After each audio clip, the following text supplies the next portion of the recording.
కాదండి. శివాజీ గారు బట్టల విషయంలో తప్పుగా మాట్లాడారు అని అంటున్నారే సినిమా వాళ్ళని.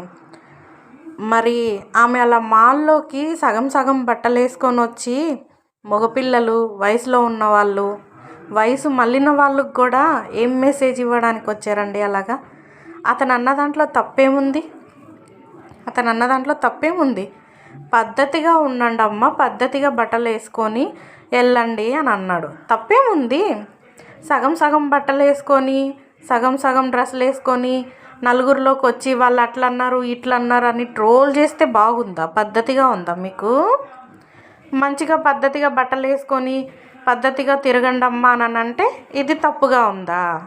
సిగ్గులేదు ఇంకా ట్రోల్ చేయడానికి కూడా శివాజీ గారిని. అతను అన్న దాంట్లో 100% కరెక్ట్గానే ఉంది. ఎవరికైతే తప్పుగా అనిపిస్తుందో వాళ్ళు